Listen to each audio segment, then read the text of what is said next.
52 pages de mystères, d'histoires captivantes et de découvertes insolites vous attendent dans ce nouveau numéro de Les Récits de l'étrange magazine. Le château, ton mystère demeure dans le cœur du Languedoc. Tu gardes ta Spara sous les cieux du Languedoc. Se dresse Rennes le château.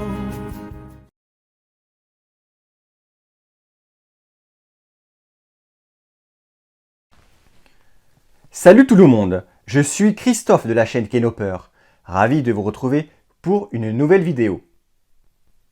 Avant de vous dévoiler le documentaire sur Rennes-le-Château, j'avais envie de vous parler un peu plus librement, de vous raconter le pourquoi, le comment, etc. Pour structurer tout ça, je me suis donc prêté au jeu d'une interview.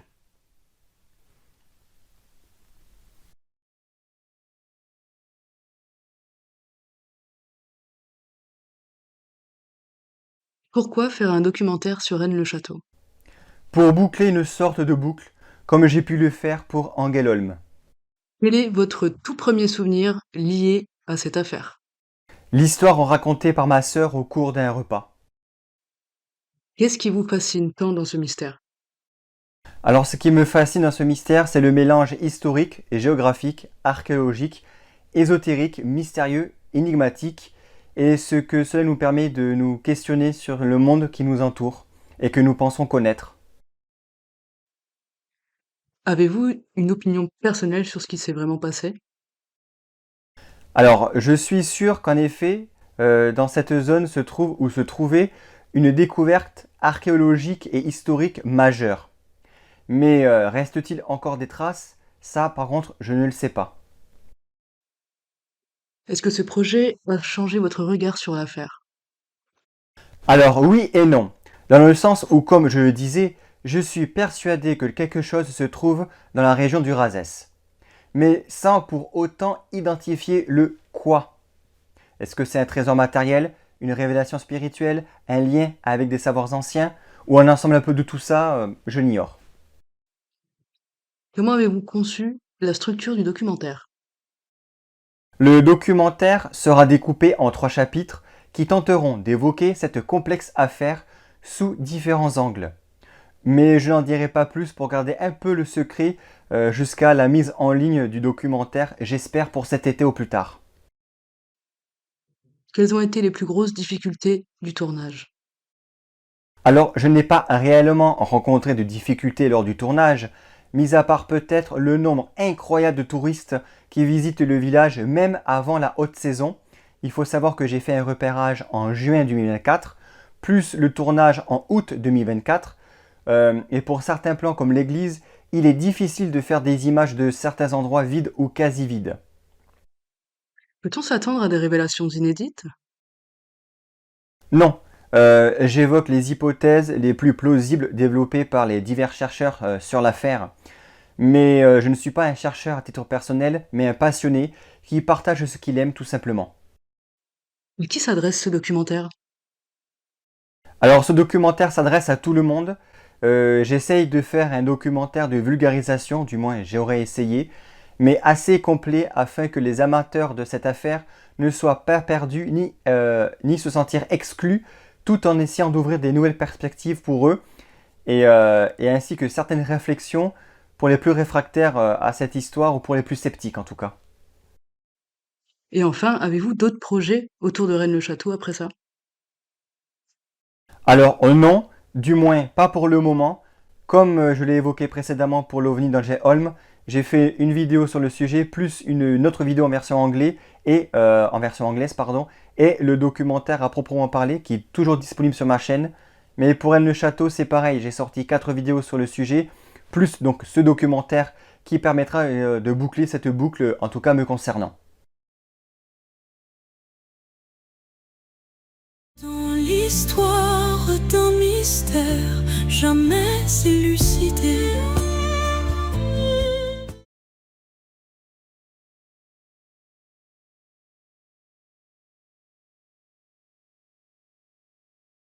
Oui, monseigneur. Mais ma nomination... Vous êtes nommé curé à Rennes-le-Château, une petite paroisse qui se trouve dans le Razès. Je connais le pays, monseigneur. C'est le mien. Et j'ai peine à croire qu'il s'agit là d'une faveur. Pourquoi? Rennes est un village sans ressources, peuplé de mécréants. La valeur du prêtre se mesure à la difficulté de la tâche, mon enfant. Si je vous ai désigné, c'est que je vous ai jugé digne de surmonter ces obstacles. Dans ce village perché, Rennes-le-Château, le mystère d'un abbé, Saunière et son sceau. Après tant d'années, l'église renaît, la fortune cachée sous pierre et secret. Il parcourait les allées du temps, ses mains déterraient où souffle l'énigme. Les pierres parlent, murmurent l'antique. Saunière, homme d'église au passé cryptique, fit naître des richesses comme par magie. Ô Rennes-le-Château, ton mystère demeure dans le cœur du Languedoc. Tu gardes ta spara sous les cieux du Languedoc. Se dresse Rennes-le-Château, village de mystère.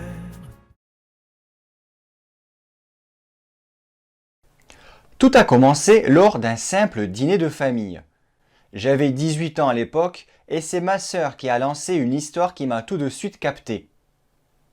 Elle racontait qu'un curé de village, sur son lit de mort, aurait confié des aveux troublants à un autre prêtre venu pour sa confession. Forcément, ça m'a intrigué. Alors j'ai commencé à faire mes propres recherches. Très vite, je me suis plongé dans le sujet, complètement absorbé. Quelques années plus tard, j'ai décidé d'aller à Rennes-le-Château pour la première fois. J'y suis allé avec des amis qui partageaient cette même curiosité. Et cette visite, elle n'a fait qu'alimenter mon envie d'en savoir plus. Depuis, je n'ai jamais cessé d'explorer le mystère. J'ai accumulé une petite dizaine de bouquins, de magazines, et j'ai passé des heures à chercher des infos en ligne, à regarder des conférences et des documentaires. Mais même après tout ce temps, l'énigme de Rennes-le-Château continue de me fasciner. Dans l'histoire d'un mystère jamais élucidé.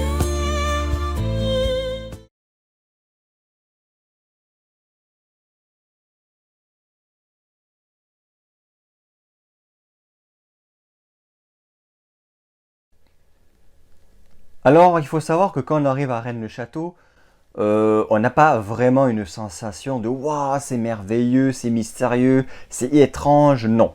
En tout cas, moi qui connais l'affaire, qui l'ai suivi, qui ai vu de nombreux documentaires, qui ai lu de nombreux livres, de magazines sur le sujet, effectivement, la première fois quand je me suis rendu sur place, il y a déjà maintenant, c'était en 2016 plutôt, 2016, je suis allé en tout et pour tout 4 fois à Rennes-le-Château, dont 2 fois il y a plusieurs années de cela, et 2 autres fois l'année dernière. Et à chaque fois, évidemment, quand on connaît l'histoire, comme je disais, quand on arrive, effectivement, c'est toujours agréable de s'y retrouver parce que c'est un petit village qui est perdu au fin fond de l'Aude, qui est comme sous une cloche, dans une bulle en fait, qui nous protège un peu du monde extérieur. Donc sous cet aspect-là, oui, on peut dire que ça fait toujours du bien de se rendre à Rennes-le-Château et aux alentours. Malgré le fait qu'il y ait beaucoup de touristes, il y a toujours des endroits au sein du village où on peut on peut être tranquille, hein, on peut rêvasser, écouter le silence plus ou moins de la nature, hein, ça peut être paradoxal, mais c'est-à-dire les oiseaux, mais parfois il n'y a pas de bruit, il y a juste les oiseaux, mais il n'y a pas de circulation, il n'y a rien, c'est la nature presque silencieuse, ce qui me faisait dire justement que quand on arrive à Rennes-le-Château, on est comme sous cloche, dans une bulle, qui nous protège momentanément de la folie de ce monde que nous connaissons actuellement. Et donc voilà, c'est pas un sentiment étrange quand on arrive, mais un sentiment de bien-être, de relaxation et de satisfaction aussi, parce que on apprécie toujours parcourir le domaine de la Bessonnière que ce dernier a parcouru moult fois de son vivant, de revoir effectivement tous ces lieux que nous voyons dans de nombreuses vidéos et autres documentaires. Mais non, il n'y a pas vraiment la notion d'étrange. Même la première fois quand je m'étais rendu, j'étais content parce que voilà, c'était les lieux que je voyais en vrai. Mais avec le temps, je pense, au fur et à mesure qu'on y retourne, on y cherche surtout voilà, la paix, le calme, la réflexion intérieure. Et puis voilà, en fait, il n'y a pas vraiment, non, il n'y a pas d'étrangeté, il n'y a pas de sentiment étrange quand on arrive dans le château. On est plutôt serein, tranquille. Et si on était stressé en arrivant, il suffit d'y rester une journée, de faire le tour, que ce soit dans le domaine, dans le village, se recueillir à l'église, boire un petit verre dans les petits restaurants ou manger dans les petits restaurants qui s'y trouvent. Et ça nous permet quand même de se ressourcer pour plusieurs jours, je pense. En tout cas, c'est ce que à moi, cela m'a permis, en tout cas. Voilà.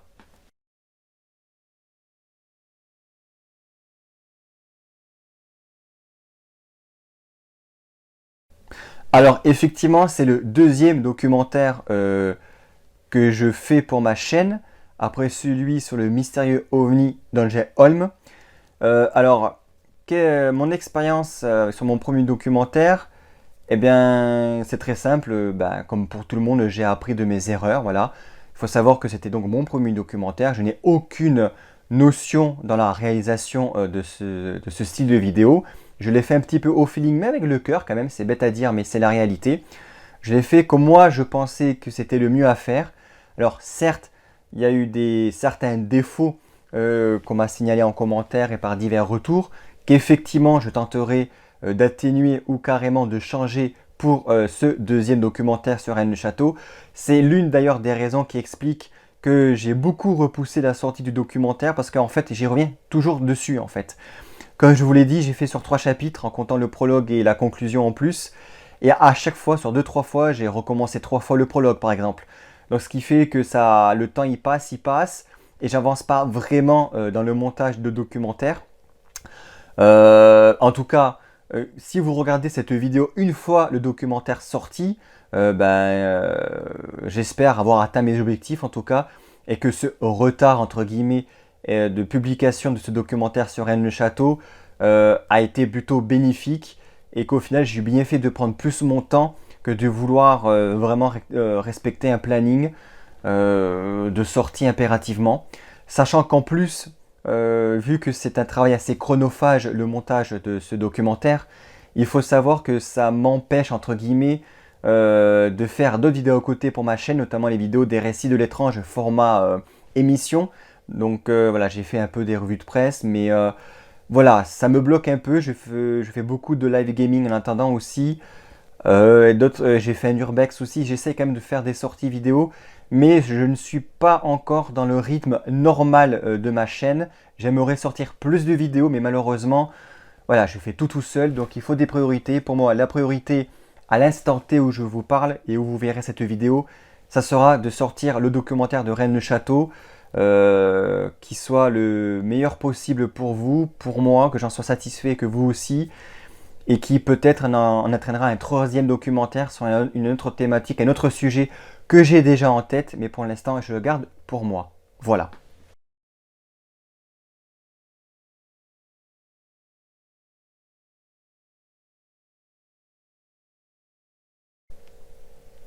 Alors il faut savoir que pour le tournage de mon documentaire, je n'ai pas fait intervenir beaucoup d'intervenants, à part un, et il s'agit d'un ami à moi, auquel j'ai permis de faire connaître cette affaire, car il ne la connaissait pas, mais c'est une personne qui est très ouverte d'esprit, qui aime bien découvrir les choses, qui est curieuse de tout.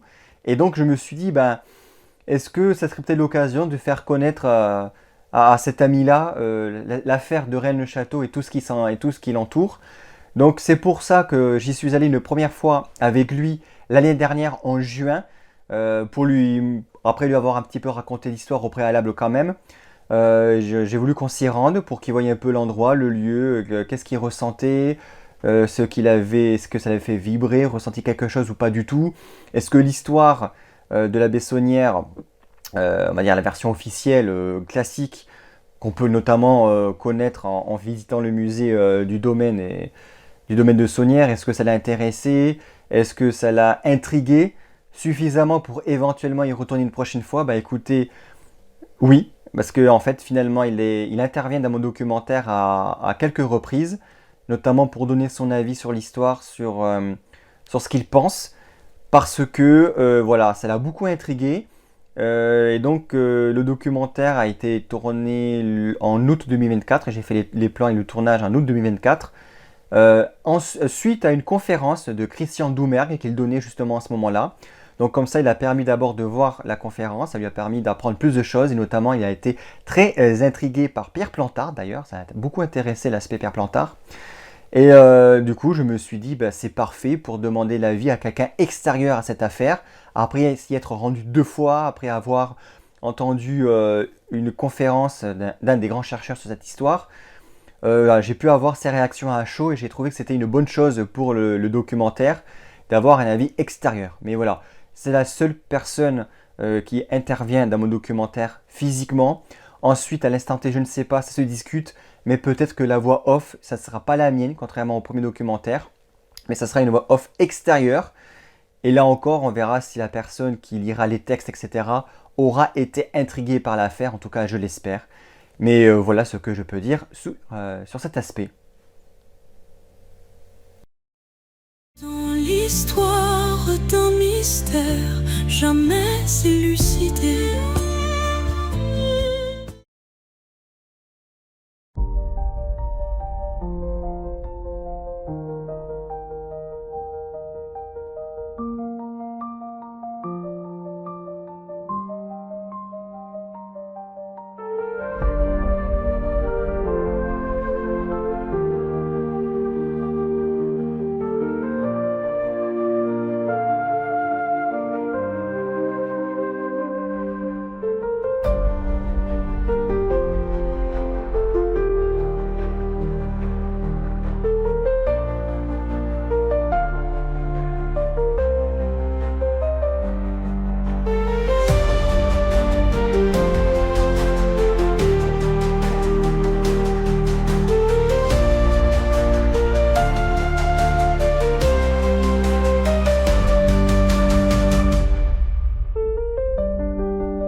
Merci à tous ceux qui suivent la chaîne. Ce documentaire est le fruit de mois de recherche et de passion. Et j'espère qu'il vous donnera envie, à vous aussi, d'aller marcher sur les sentiers de l'énigme. Énigme des Templiers, un récit qui défie tous nos repères. Oh, reine, terre de légende, où l'histoire et le mythe se confondent.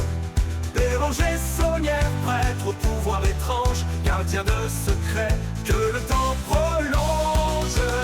Parchemin caché, trésor oublié, un code caché dans